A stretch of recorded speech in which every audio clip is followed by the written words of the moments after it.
I think they must, but first, it's not a uniformal issue across the planet. Europe is in a specifically dire situation, and we call this the investment gap, and we launched this concept, if you would like, a year ago. Quite clearly, data consumption is going up, new technology is around the corner, AI will mean that we're going to use the device, the networks even more, but we're not seeing any return coming. And we all know the linkage between a good connectivity, a good connected population, businesses, to drive GDP growth forward. And Europe is lagging. US is doing fairly well, China is doing very well when it comes to connectivity, Middle East is popping up really very strongly. In Europe, we are just sitting still, and this is a huge concern, huge concern. And we're going to have Commissioner Breton on keynote stage in a little while to discuss his view on this fair share.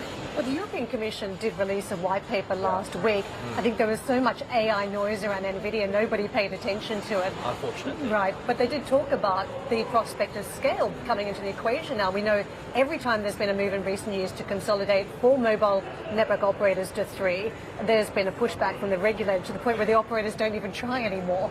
How do we see that landscape changing with M&A? Do you think if there is a glimpse of hope that we do see game on and consolidation? I definitely hope so.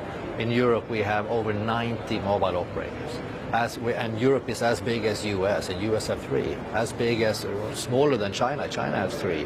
So clearly this is a scale game, scale of economy. We just have to find a way of consolidate, and this is in-market, not cross-border, in-market consolidation. Spain is a great example, where we have América Móvil and Orange now having to have a remedy to a 4th player coming in. So exactly as you say, 4 becoming 3, but then there is an urge for regulators to try to push out to have a 4th operator again in the market.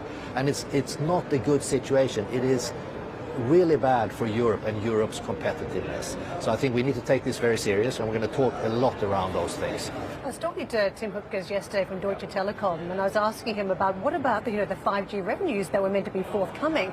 He said, yeah, they're here, but everything is at 4G prices. So even though there have been new opportunities, the pricing model has been an issue. And if we just think about how much 5G has brought for us, all those short videos we can download, all the enterprise operations that can be powered, exactly the solutions. Where do you think we're at with 5G? Well, it's a good question. I hope that we can stay in 5G territory for long, because normally in a 4G environment, you and I were the consumers, and it's quite quick for us to just change the SIM card.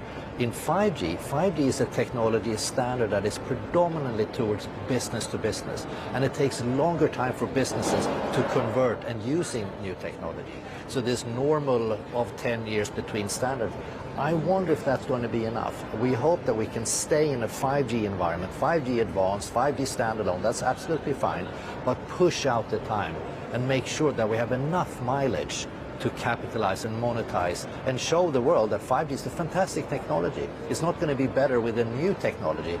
The innovation comes from the applications that we are using on 5G.